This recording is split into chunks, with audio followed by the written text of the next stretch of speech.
Hello students, welcome back to ED Academy. Myself Tejaswita once again welcome you in the class 10th chapter First Life Processes. अभी तक हम लोगों ने previously nutrition in plants complete कर चुके हैं और न्यूट्रिशन इन एनिमल्स हमारा स्टार्ट हो गया था. बेसिकली न्यूट्रिशन इन एनिमल्स में हम लोगों ने लाइफ प्रोसेस के पार्ट 7 तक टिल हमने कंप्लीट कर दिए हैं और पार्ट 8 पे आज हम मूव कर चुके हैं, जिसमें लास्ट पार्ट में हमने न्यूट्रिशन इन एनिमल के अंदर यूनिसेलुलर ऑर्गेनिज्म के अंदर कंप्लीट न्यूट्रिशन को अंडरस्टैंड किया था. आज हम लोग यहाँ पर लाइफ प्रोसेसेस का जो नेक्स्ट पार्ट है न्यूट्रिशन यूनिसेलुलर के बाद आज हम मल्टी सेलुलर ऑर्गेनिज्म के बारे में स्टडी करेंगे. ठीक है, तो कंटिन्यू करते हैं हम लोग हमारे न्यूट्रिशन इन ह्यूमन बींग्स के साथ. तो आज हम लोग यहाँ पर न्यूट्रिशन इन ह्यूमन बींग्स में स्टार्ट करने जा रहे हैं कि किस तरीके से ह्यूमन बींग्स के अंदर बेसिकली जो पूरा डाइजेस्टिव सिस्टम है वो किस तरीके से वर्क करता है, डाइजेस्टिव ग्लैंड्स क्या क्या वर्क करते हैं. तो हमने इसके अंदर पूरा का पूरा एक एक जो पार्ट है डाइजेस्टिव सिस्टम का वो उसके अंदर ब्रीफली एक्सप्लेन किया है. ठीक है, न्यूट्रिशन इन ह्यूमन बींग से स्टार्ट कर रहे हैं. ये मल्टी सेलुलर ऑर्गेनिज्म के लिए न्यूट्रिशन होगा. ठीक है, जिसे हम न्यूट्रिशन इन डाइजेस्टिव सिस्टम के नाम से भी बोल सकते हैं. ठीक है, नेक्स्ट अब हम लोग स्टार्ट करने जा रहे हैं ह्यूमन डाइजेस्टिव सिस्टम. तो न्यूट्रिशन में सबसे पहले ही स्टार्टिंग कहाँ से होगी, ह्यूमन डाइजेस्टिव सिस्टम से. तो सबसे पहले न्यूट्रिशन इन प्लांट्स में हम लोगों ने देखा they follow the autotrophic mode of nutrition. But अगर हम ह्यूमंस की बात करें तो they follow heterotrophic mode of nutrition because they directly और indirectly dependent on green plants for the survival of their food. But they directly cannot prepare their food in the presence of sunlight and green pigment chlorophyll. So human beings जो है heterotrophic mode को follow करते हैं और उनका क्या system है, digestive system क्या है, किस तरीके से न्यूट्रिशन होगा, क्या सिस्टम को फॉलो होगा, किस तरीके से एब्जॉर्प्शन होगा, उससे एनर्जी जो भी है गेन होगी, वो पूरा हम इससे यहाँ पे आज स्टडी करने वाले हैं. तो बेसिकली पूरा ये ह्यूमन डाइजेस्टिव सिस्टम है आप लोगों का, जिसके अंदर हर एक पार्ट को मैंने यहाँ पर एक क्लियर विजन में शो किया है. हम एक एक पार्ट को डिटेल वे में पढ़ेंगे, बट जिसका जो हम एक एक पार्ट जिसको पढ़ने वाले हैं उसको मैंने अलग अलग डायग्रामेटिक व्यू भी दिया है. ये हमारा कंप्लीट ह्यूमन डाइजेस्टिव सिस्टम है.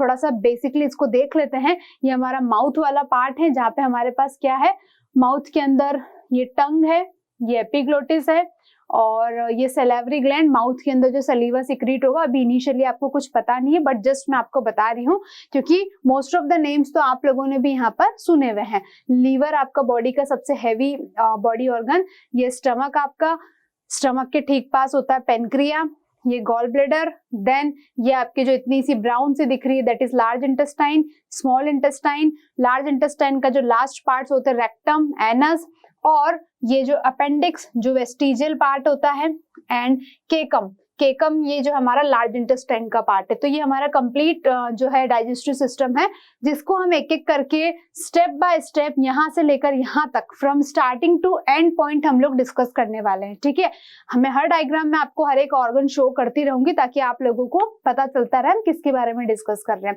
बेसिकली जो ये हमारा माउथ है, माउथ से स्टार्ट करके जो हम ये जो लास्ट पॉइंट है एनस, यहाँ तक जो खत्म करते हैं, ये जो पूरा का पूरा पाथ है जहां से mouth, oesophagus, stomach, small intestine, large intestine, rectum, anus, ये जो कंप्लीट पूरा पाथ है, इस कंप्लीट पाथ को हम बोलते हैं एलिमेंट्री कैनाल. क्या बोलेंगे इसको हम लोग, एलिमेंट्री कैनाल. ठीक है, तो आइए हम लोग स्टार्ट करते हैं और मूव करते हैं हमारे स्टेप बाय स्टेप एक एक पार्ट्स को अंडरस्टैंड करते हैं. ठीक है,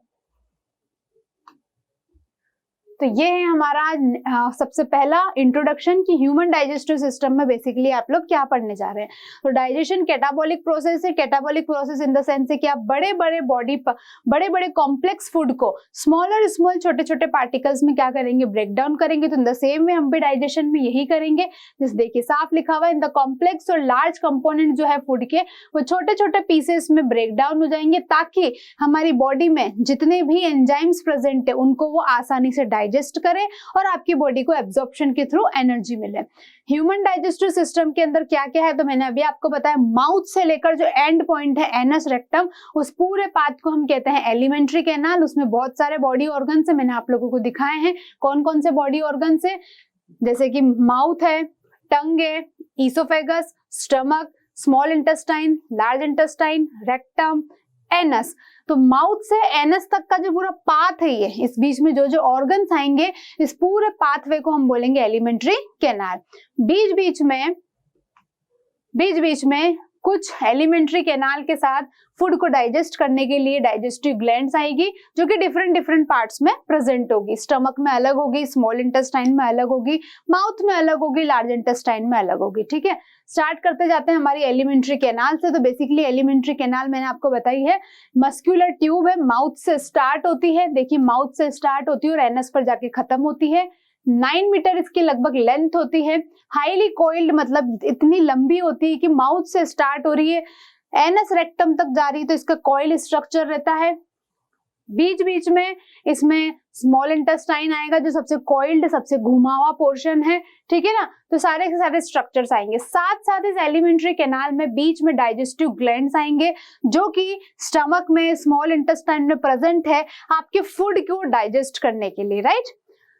2 लार्ज डाइजेस्टिव ग्लैंड्स मैंने बताए हैं, आपको डायग्राम में शो किया है। सबसे बड़े डाइजेस्टिव ग्लैंड जो मेजर फूड आपका डाइजेस्ट करेंगे, लीवर और पैनक्रिया, वो भी यहीं पर है। 3 सैलिवरी ग्लैंड है जो माउथ के अंदर सिक्रीट होते हैं।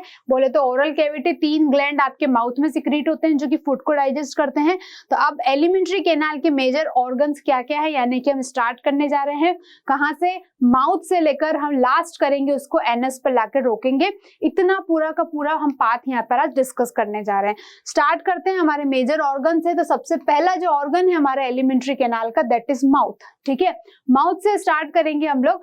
तो सबसे पहले समझते हैं, आप सभी को पता है ये माउथ क्या है। तो बेसिकली माउथ क्या है, आपके डाइजेस्टिव सिस्टम का पहला सा फर्स्ट पार्ट है। आप बोल सकते हो एक शटर की तरह है, एक शॉप का जैसे शटर ओपन होता है, ऐसे बकल कैविटी है जो कि ओपन होती है, क्लोज होती है, ओपन होती है, क्लोज होती है। ये आपकी एलिमेंट्री कैनाल का सबसे पहला हिस्सा है, सबसे फर्स्ट पार्ट है। It is just not a first part, इसके अंदर बहुत सारी चीजें, यानी कि आपके माउथ में क्या क्या है, आपके माउथ में टंग है, आपके माउथ में टिथ है, तो ये भी क्या करेगी, डाइजेशन में पार्टिसिपेशन करेगी। ठीक है, तो देखिए आपके एलिमेंट्री कैनाल में फूड जाने से पहले सबसे पहले माउथ में एंटर करेगा, जिसके 2 पार्ट्स है, टंग एंड टिथ। सबसे पहले हम टंग को डिस्कस करने जा रहे हैं। तो देखिए आपको पता है हमारी टंग एक जो मस्कुलर ऑर्गन है, कैसा ऑर्गन है, मस्कुलर ऑर्गन है, जो कि आपके बोलने में, फूड को टेस्ट करने में, आप जब बोलते हैं तो आपको सपोर्ट करती है, आपके माउथ में सपोर्ट करती है, वो भी साथ साथ में मोशन करती है, प्लस आपके टेस्ट बर्ड्स आपको टेस्ट करने में वो हेल्प करती है।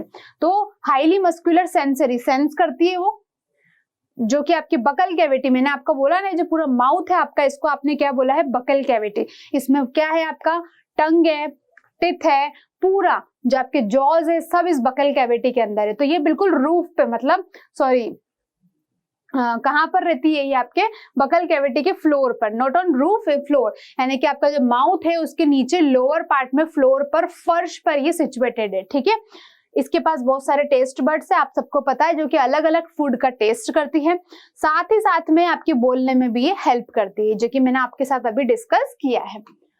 नेक्स्ट आप लोगों का नेक्स्ट जो पार्ट है दैट इज टिथ। ठीक है ना, टंग के पास जो नेक्स्ट टिथ है, टिथ आप लोग थोड़ा सा अच्छे से समझिएगा। Teeth is an also an important topic कि कितने टिथ आपके पास होते हैं, कब कौन से टिथ आपके जनरेट होते हैं। तो देखिए टिथ स्टार्ट करते हैं। तो हमारे माउथ का फर्स्ट पोर्शन जो था टंग, हमने डिस्कस किया, हम इसको हम बकल कैविटी भी बोलते हैं। ये बकल कैविटी इस तरीके से ओपन होती है, क्लोज होती है। ओपन जब आप बोलते हैं तो ये ओपन हो जाती है, आप जब चुप हो जाते हैं, सो जाते हैं तो ये क्लोज हो जाती है, राइट। तो बकल कैविटी का सेकेंड जो ऑर्गन है वो हमारा क्या है यहाँ पर, टिथ।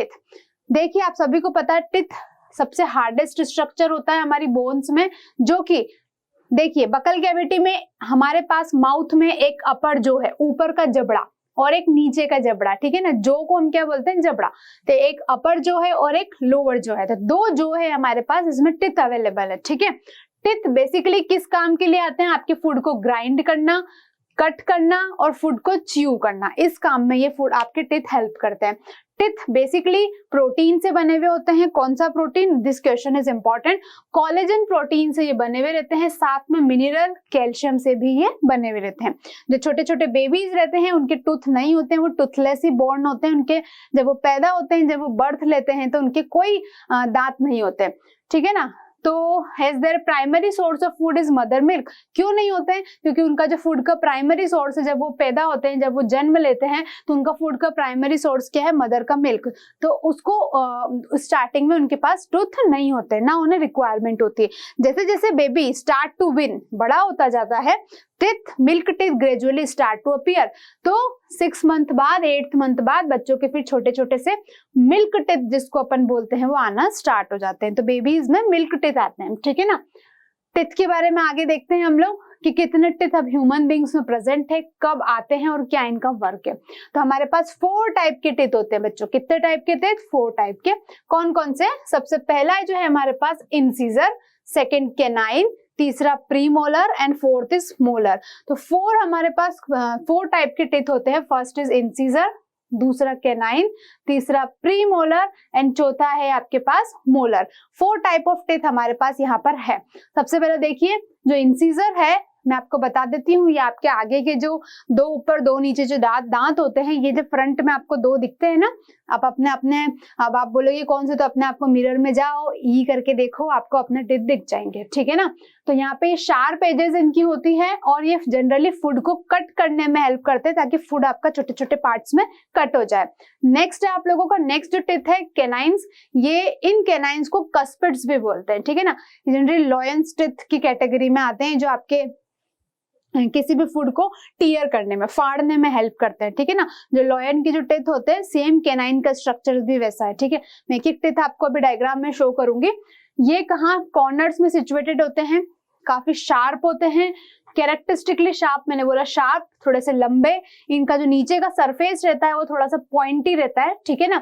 और इनका प्राइमरी फंक्शन क्या, फूड को टीयर करना, जो भी जैसे लाइक मीट वगैरह जो होता है या टफ फूड जो रहता है उसको टीयर करने में ये हेल्प करते हैं, ठीक है। तो इंसीजर तो क्या हेल्प करता है, इंसीजर आपका कट करने में हेल्प करता है, कैनाइन आपका टीयर करने में हेल्प करता है।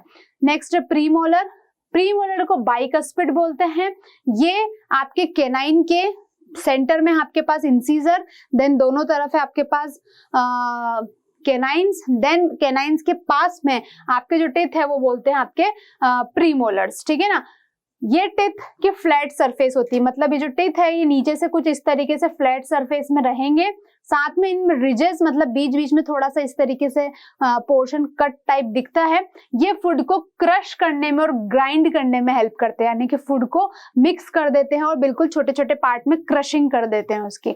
लास्ट जो है आपका मोलर, मोलर सबसे लार्जेस्ट और स्ट्रॉन्गेस्ट टीथ होता है। ये बिल्कुल फ्लैट होता है और इसका बेसिकली वर्क क्या होता है, फूड को ग्राइंड करना।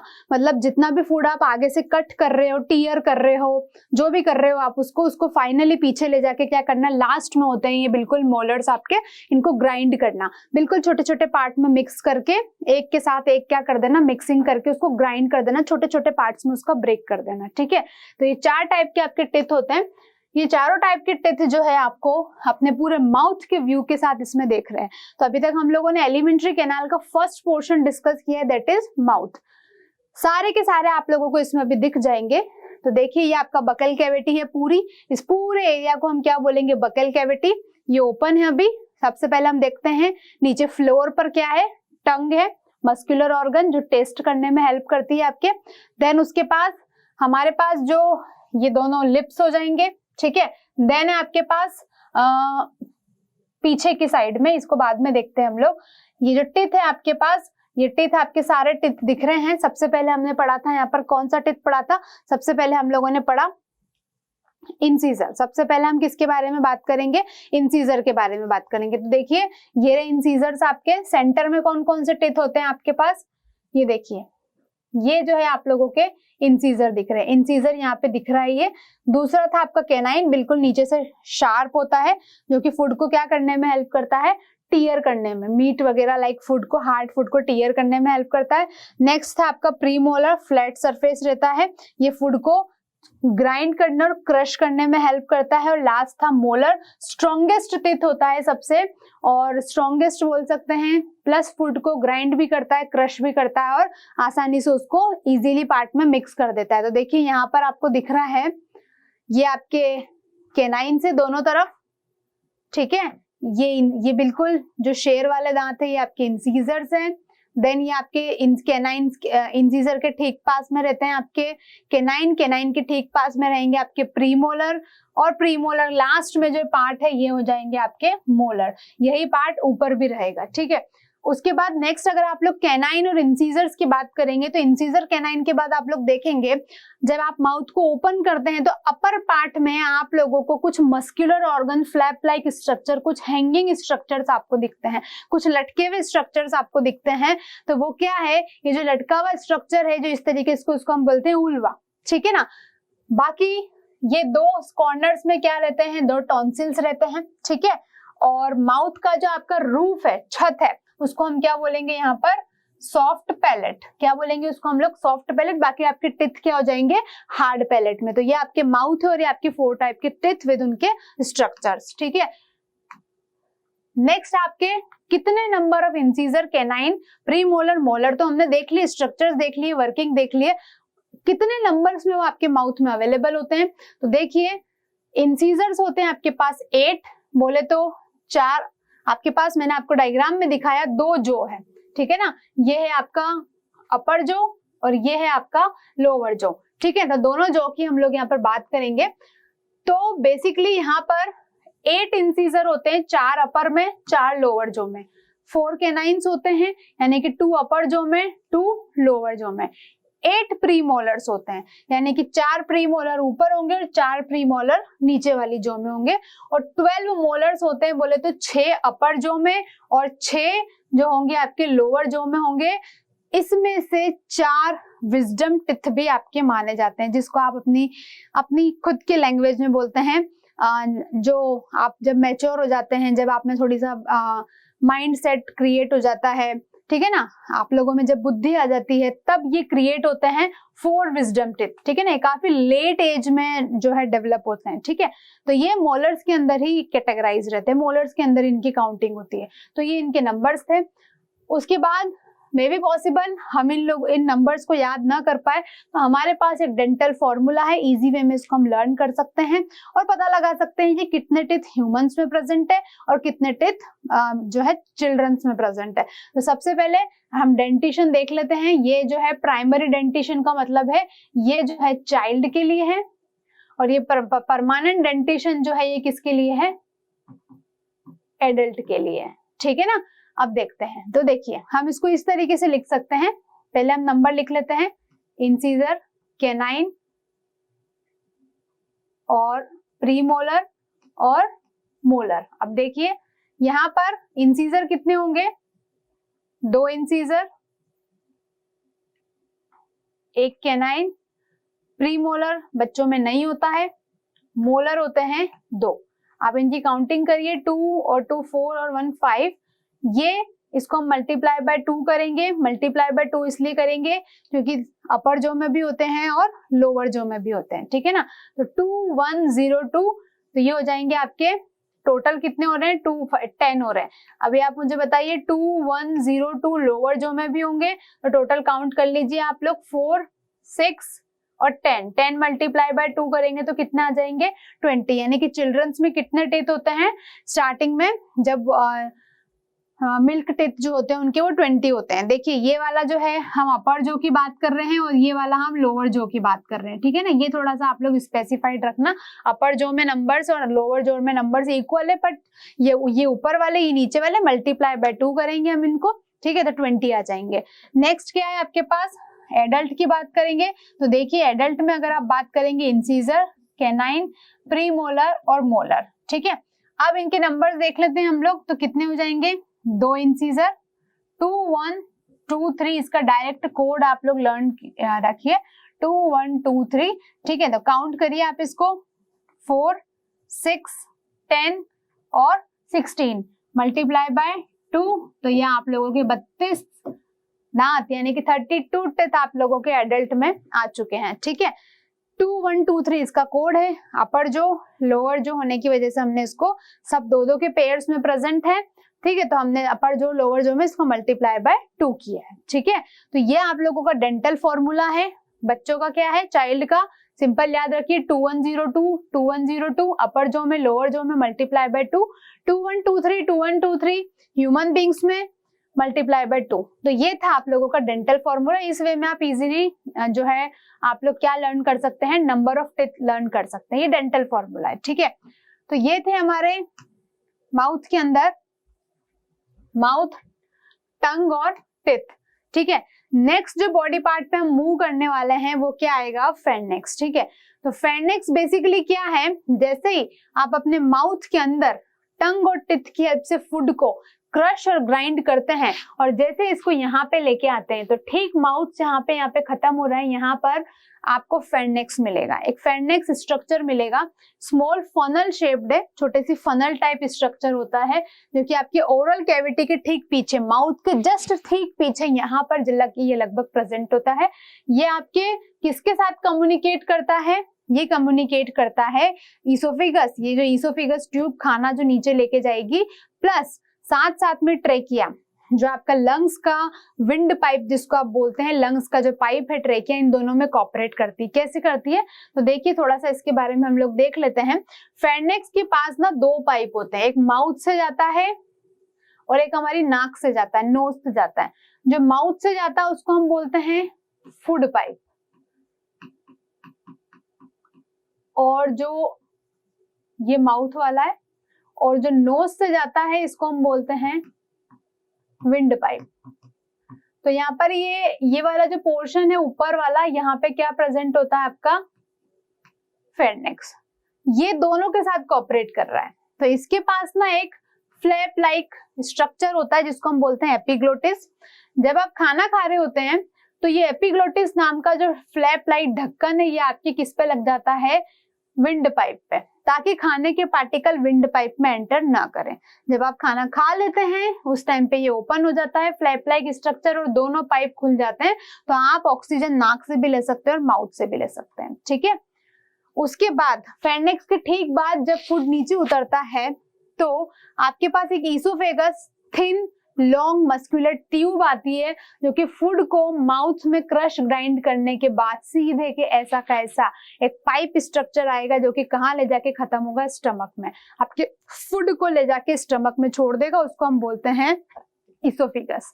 इस ईसोफेगस ट्यूब के अंदर जब फूड जाता है तो इसका मूवमेंट कुछ इस तरीके से होता है, ये इस तरीके से हिलती है, इस तरीके से मूवमेंट करती है, क्योंकि फूड जब अंदर जाता है तो इसमें इस तरीके से कॉन्ट्रैक्शन रिलैक्सेशन होता है, उसको हम बोलते हैं पेरिस्टाल्टिक मूवमेंट। तो ईसोफेगस में कौन सा मूवमेंट होता है, पेरिस्टाल्टिक मूवमेंट। नेक्स्ट जो आपका पार्ट है ईसोफेगस फूड के थ्रू किस में जाके जा चुका है, अब आपका स्टमक में एंटर कर चुका है और अब हम स्टमक को पढ़ने जा रहे हैं, ठीक है। स्टमक जे शेप्ड का ऑर्गन है एलिमेंट्री कैनाल का, कहाँ पे है, ईसोफेगस फूड सीधे कहाँ ले जाती है, आपके स्टमक में। तो ईसोफेगस और स्मॉल इंटेस्टाइन के जो बीच का जो पार्ट है उसको क्या बोलेंगे हम लोग, स्टमक। साथ में यहाँ पे डायफ्राम भी है, हमने स्टार्टिंग में जो डायग्राम देखा था अभी फिर से हम इसे देखेंगे, ठीक है ना। तो हम हमारे डायग्राम में एक बार फिर से इसको देख लेते हैं ताकि आप लोगों को पता लग जाए कि हम किसकी बात कर रहे हैं।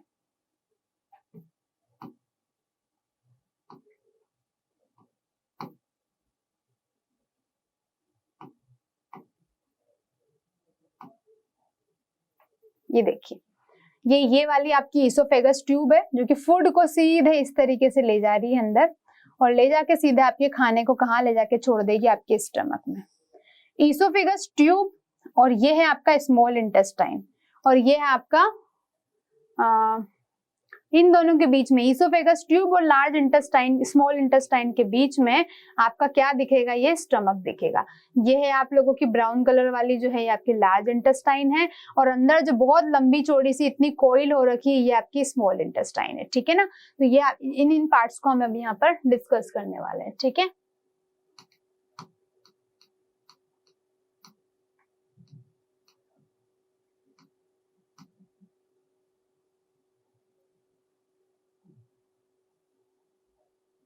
चलिए अब जो हमारा ईसोफेगस ट्यूब और स्मॉल इंटेस्टाइन के बीच में जो ठीक जे शेप्ड का जो ऑर्गन है that is known as stomach, ठीक है।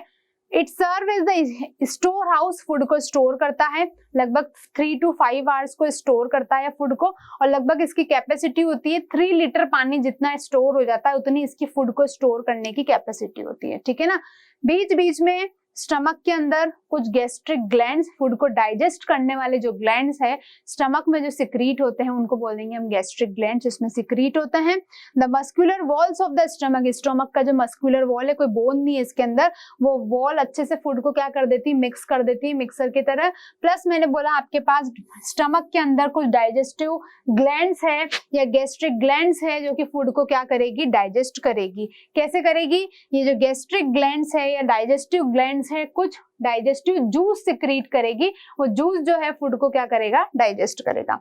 The exit of food from stomach, food से निकलने वाला जो फूड है, स्टमक से जो फूड है निकल के सीधे के सीधे किस में एंटर कर जाएगा, आपके स्मॉल इंटेस्टाइन में। तो बेसिकली आपके स्टमक का काम क्या है, स्टमक में फूड रहता है 3 to 5 आवर्स के लिए, और 3 to 5 आवर्स स्टे करने के बाद फूड वहां पर लगभग थोड़ी देर के लिए इस बीच में डाइजेशन होता है। फूड स्टमक के अंदर डाइजेस्टिव ग्लैंड्स होती है और डाइजेस्टिव ग्लैंड्स जो है डाइजेस्टिव जूस सिक्रीट करती है। वो जूस प्रोटीन, कार्बोहाइड्रेट सबका सेपरेट इंडिविजुअल डाइजेशन करता है। देन फूड को डाइजेस्ट करके ब्रेक डाउन करके कहाँ पे एंटर करा देता है, स्मॉल इंटेस्टाइन के अंदर। मैंने बताया स्टमक के अंदर 3 लीटर वाटर जितना स्टोर हो जाता है इतनी इसकी कैपेसिटी होती है, और यहाँ पर फूड कितनी देर तक स्टोर होता है, 3 to 5 आवर्स तक यहाँ पर फूड जो है स्टोर हो जाता है।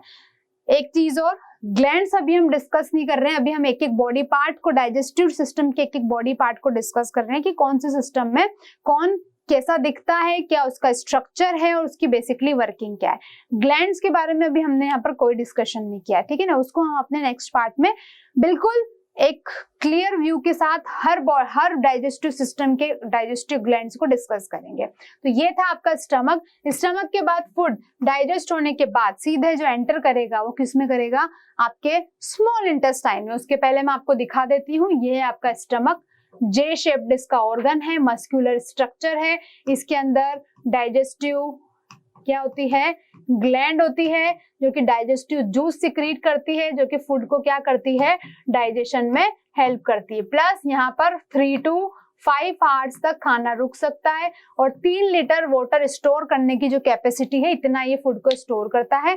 उसके बाद आपको पीछे से दिख रहा होगा ये जो आपका स्टमक है ये एंटर कर रहा है, यहाँ पे ये इस पोर्शन ने ढक दिया है, ये एंटर कर रहा है, देखो पीछे ये यहाँ आ चुका है। एक बहुत सारा कोइल्ड स्ट्रक्चर है, बहुत घुमा हुआ इतना बड़ा सा स्ट्रक्चर है जिसको हमने बोला है स्मॉल इंटेस्टाइन। इस स्मॉल इंटेस्टाइन में फूड एंटर कर चुका है जो कि काफी कोइल्ड दिख रहा है। देखिए ये पूरा पोर्शन जो है इतना कोइल्ड स्ट्रक्चर, कुछ भी नजर नहीं आएगा, बहुत कॉइलिंग हो रही है इसके अंदर, ठीक है। ये स्मॉल इंटेस्टाइन है, और ये जो बड़ा डायग्राम आपको दिख रहा है, बड़ी जो इंटेस्टाइन दिख रही है ये आपकी है लार्ज इंटेस्टाइन, ठीक है ना। तो ये जो है लार्ज इंटेस्टाइन की जो है विड्थ ज्यादा है और स्मॉल इंटेस्टाइन की विड्थ कम है। अब इनको हम डिस्कस करते हैं आगे। सबसे पहले हम लोग यहाँ पर स्मॉल इंटेस्टाइन को डिस्कस करने वाले हैं। स्मॉल इंटेस्टाइन में फूड एंटर कर चुका है स्टमक के बाद, ठीक है। सबसे लॉन्गेस्ट पार्ट आपके माउथ से एनस के तक के बीच में सबसे डाइजेस्टिव सिस्टम का सबसे लॉन्गेस्ट पार्ट ही क्या है, आप लोगों का स्मॉल इंटेस्टाइन है। स्मॉल इंटेस्टाइन वो साइट है, अगर स्टमक ने फूड डाइजेस्ट कर दिया लगभग 70%, कुछ कॉम्प्लेक्स फूड आपने कुछ ऐसा खाया है, कुछ कॉम्प्लेक्स फूड जो स्टमक डाइजेस्ट नहीं कर पाया, then rest of the 30-50% digestion कौन करेगा, स्मॉल इंटेस्टाइन। यानी कि आपकी बॉडी के अंदर जो कंप्लीट डाइजेशन है फूड का, सारे कंपोनेंट्स का, कार्बोहाइड्रेट का, विटामिन का, फैट का, प्रोटीन का, सभी का डाइजेशन, कंप्लीट डाइजेशन किसमें होगा, स्मॉल इंटेस्टाइन के अंदर कंप्लीट होगा। अब ये अकेले डाइजेशन तो नहीं करेगी, तो इसको हेल्प कौन करेगा, तो इसके अंदर हेल्प करेगा लीवर और pancreas. Liver bile juice secrete करेगा, पेनक्रिया पेनक्रियाटिक जूस सिक्रीट करेगा। दोनों अपने जूसेस को, ये हम डिस्कस करने वाले हैं, लीवर और पेनक्रिया दोनों अपने अपने जूसेस को कहाँ सिक्रीट करेंगे, स्मॉल इंटेस्टाइन में, और स्मॉल इंटेस्टाइन डाइजेशन करेगा 100%, ठीक है। नेक्स्ट स्मॉल इंटेस्टाइन को बोला स्मॉल इंटेस्टाइन इसलिए है क्योंकि इसका डायमीटर बहुत नैरो है, मतलब इसकी जो विड्थ है वो बड़ी कम है, ठीक है ना, इस वजह से इसको स्मॉल इंटेस्टाइन बात करेंगे। लेकिन अगर लेंथ में देखा जाए तो इसकी लेंथ की अगर बात करेंगे तो लगभग 7 मीटर की इसकी लेंथ होती है, ठीक है ना। लार्ज इंटेस्टाइन से भी बड़ी इसकी लेंथ है, बट इसको स्मॉल इंटेस्टाइन बोला इसलिए क्योंकि इसका डायमीटर बहुत छोटा है, बहुत पतली होती है, ठीक है। कहाँ प्रेजेंट होती है ये, आपके स्टमक, ठीक है, इसके ऊपर वाला स्टमक और इसके नीचे है लार्ज इंटेस्टाइन, तो स्टमक और लार्ज इंटेस्टाइन के बीच में आती है। बहुत सारे फोल्ड है, क्योंकि लंबाई 7 मीटर है तो बहुत सारी फोल्डिंग में प्रेजेंट होती है।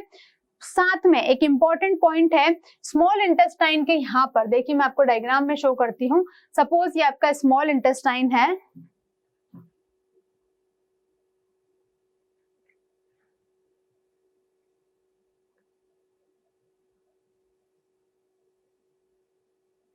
ठीक है।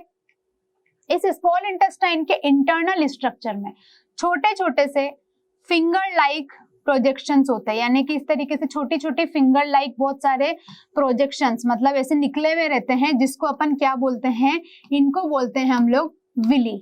क्या बोलते हैं इनको हम लोग, विली। ये क्या करती है विली, जब जब मैंने बोला स्मॉल इंटेस्टाइन कंप्लीट डाइजेशन करती है। कंप्लीट डाइजेशन का जो वर्क है कौन करेगा, स्मॉल इंटेस्टाइन। कंप्लीट डाइजेशन यहाँ पर कंप्लीट होगा, तो कंप्लीट डाइजेशन के लिए इसको स्पेस भी चाहिए।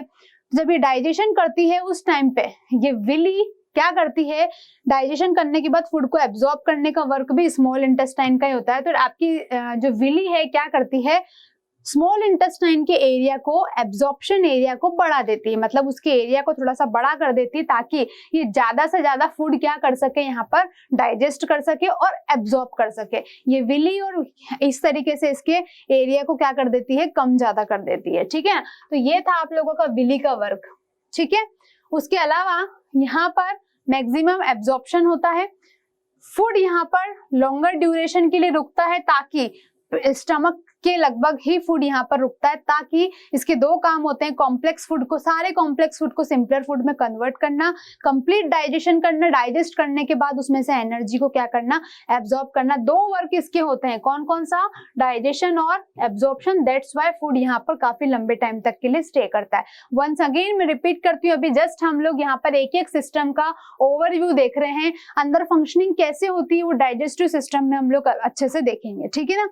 Due to the presence of circular fold, इसमें विली प्रेजेंट होती है, इसकी वजह से फूड, क्योंकि विली प्रेजेंट होती है, इसके एरिया को तो बढ़ा देती है, लेकिन इसमें फोल्डिंग बहुत ज्यादा, बहुत लंबी है ना, तो फूड धीरे धीरे धीरे धीरे एंटर करता है। इस वजह से यहाँ पर फूड को जाने में, एब्जॉर्ब करने में, डाइजेस्ट होने में टाइम लगता है। जो कि 7 मीटर की लंबी अगर ये कॉइल्ड ट्यूब लाइक स्ट्रक्चर है, तो इतनी कॉइलिंग होने के बाद फूड का मोशन थोड़ा सा क्या हो जाता है, स्लो हो जाता है, क्योंकि इसका डायमीटर भी क्या है, थोड़ा सा कम है। ठीक है, नेक्स्ट है, इतना याद रखना आप लोगों को, कंप्लीट डाइजेशन आपका एब्जॉर्प्शन स्मॉल इंटेस्टाइन करता है और पार्शियल डाइजेशन करता है आपका स्टमक। ठीक है, स्मॉल इंटेस्टाइन के बेसिकली इंपॉर्टेंट पार्ट यही है, आपके स्मॉल इंटेस्टाइन के 3 पार्ट्स होते हैं। तो देखिए, अगर आपके पास ये इस तरीके से स्मॉल इंटेस्टाइन है, तो हम ये फर्स्ट पार्ट को मान लेते हैं डियोडिनम, सेकेंड वाले पार्ट को हम मान लेते हैं जेजुनम और लास्ट पार्ट को हम मान लेते हैं इलियम। ठीक है ना, इसके पहले था आपका स्टमक, ये है आपकी स्मॉल इंटेस्टाइन,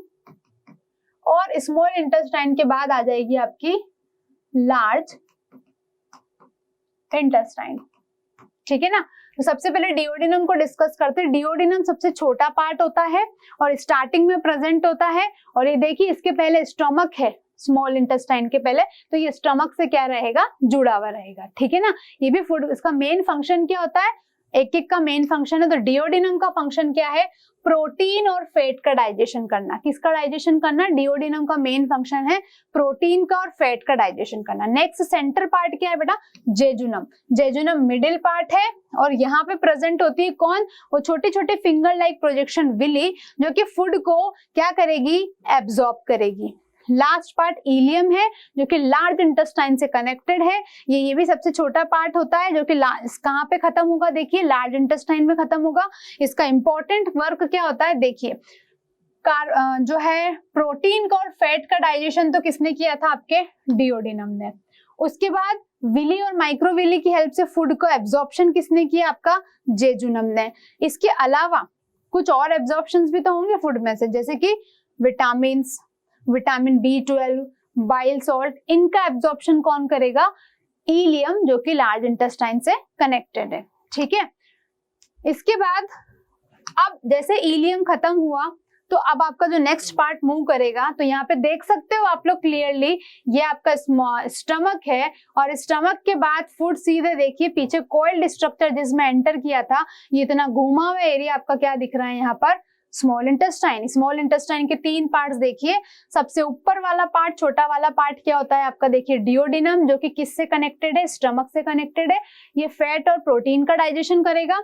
बीच का जो पार्ट है, काफी लंबा पार्ट होता है ये वाला पार्ट, ये जेजुनम होगा, ये फूड को एब्जॉर्ब करेगा। और लास्ट पार्ट जो है इलियम, जो कि सीधे जाके किससे कनेक्ट हो जाएगा फिर बाद में जाके, लार्ज इंटेस्टाइन से। इसका वर्क क्या होता है, न्यूट्रिशन, ठीक है ना, न्यूट्रिशन को डाइजेस्ट करना, एब्जॉर्ब करना, सॉरी न्यूट्रिशन। इसके अलावा ये एब्जॉर्ब करेगा ये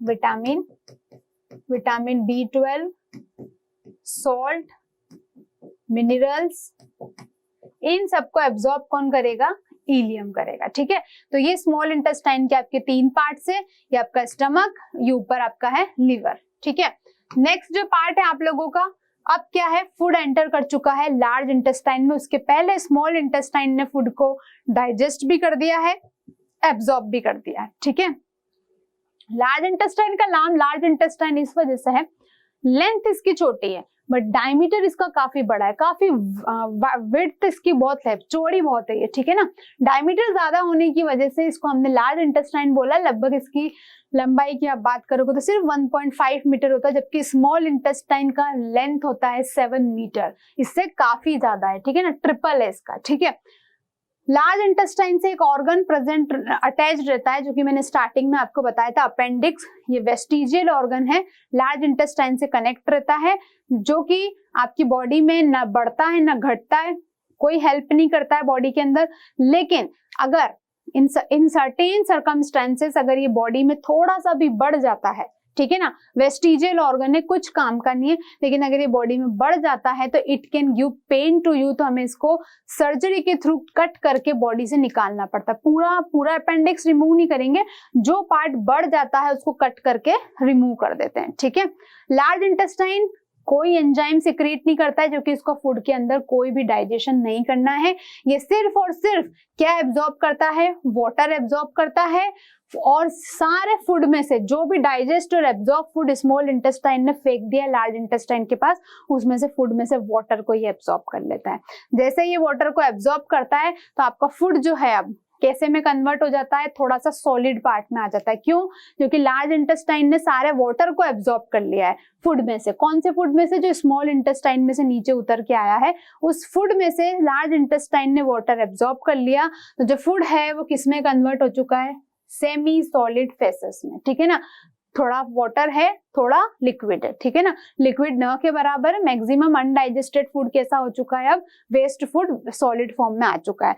उसको सीधे के सीधे रेक्टम में पहुंचा दिया जाएगा, स्टोर रहेगा रेक्टम में। उसके बाद हम देखते हैं अनडाइजेस्टेड फूड कुछ देर के लिए लार्ज इंटेस्टाइन के पास कहाँ जाएगा, एनस रेक्टम के पास जाएगा, देन बॉडी से आउट होगा। इस प्रोसेस को हम बोलते हैं डीफिकेशन। एलिमेंट्री कैनाल से बाहर निकल जाएगा फूड। ठीक है ना, उस प्रोसेस को हम क्या बोलेंगे? डीफिकेशन। तो सबसे पहले तो देखते हैं हम लोगों ने लार्ज इंटेस्टाइन के बाद फूड को कहाँ पहुंचाया है।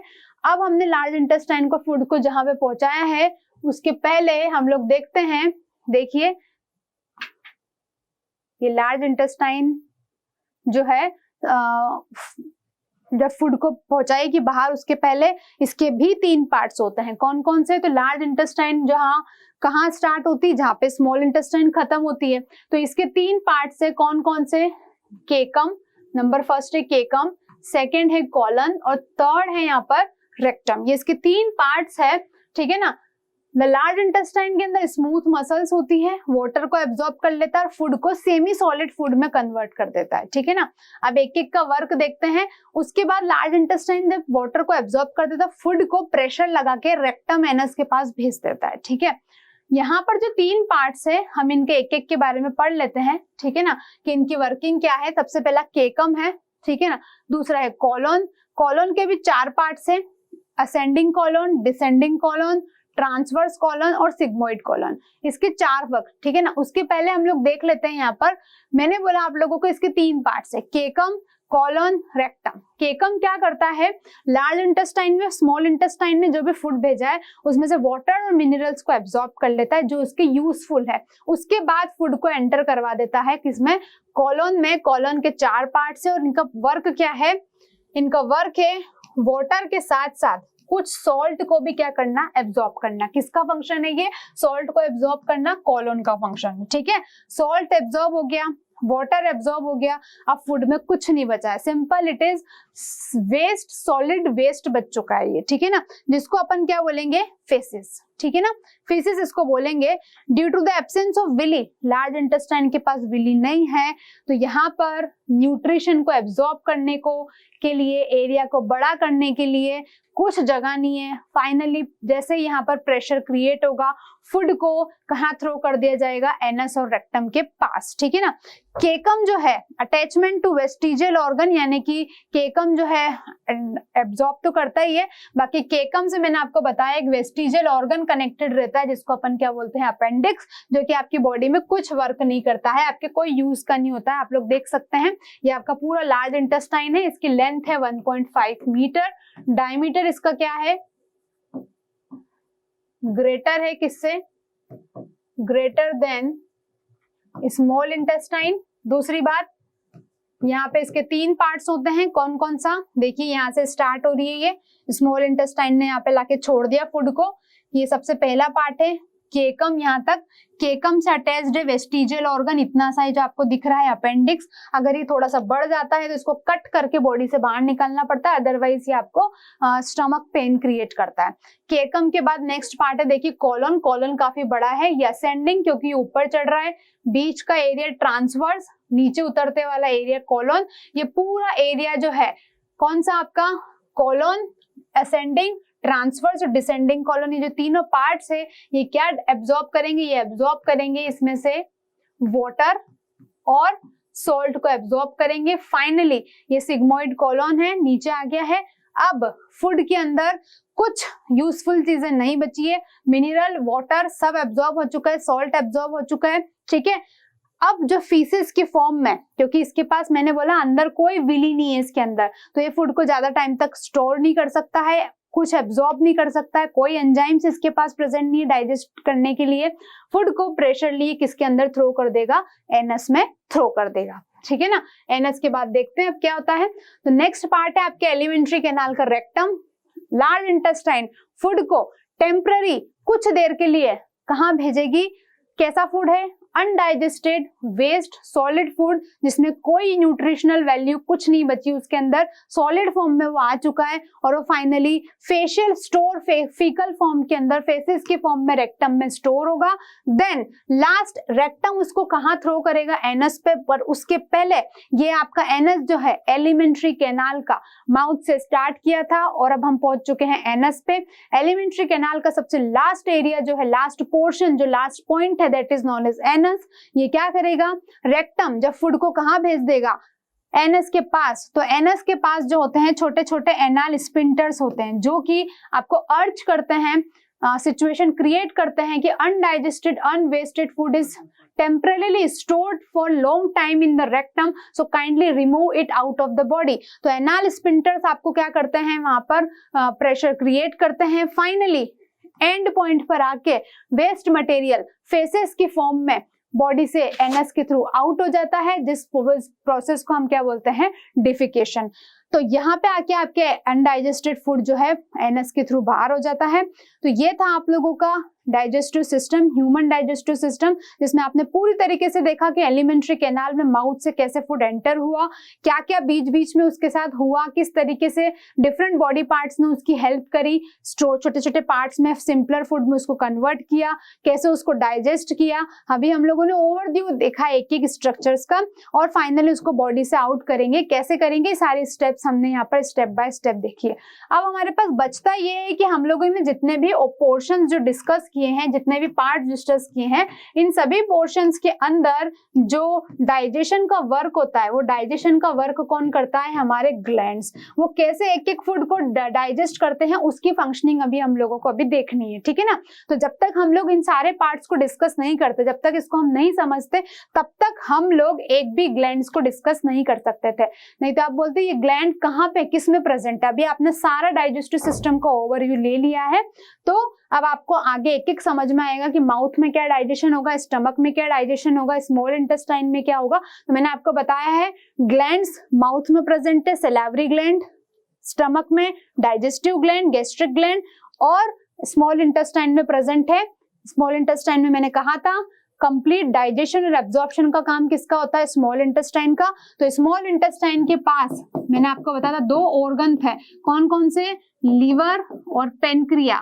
यहाँ पर पेनक्रियाटिक जूस और बाइल जूस सिक्रीट करते हैं ताकि फूड का कंप्लीट क्या हो सके? डाइजेशन। तो ये ग्लैंड्स हम अपने नेक्स्ट लेक्चर में डिस्कस करेंगे, ठीक है। तो अभी ह्यूमन डाइजेस्टिव सिस्टम को अभी आप लोगों को समझना है, तो पहले आप ये पार्ट को देखिए और एक एक पार्ट को मैंने हर पार्ट को ब्रीफली एक्सप्लेन किया है डायग्राम के साथ, तो आप इसको इसमें से पढ़ सकते हैं, ठीक है।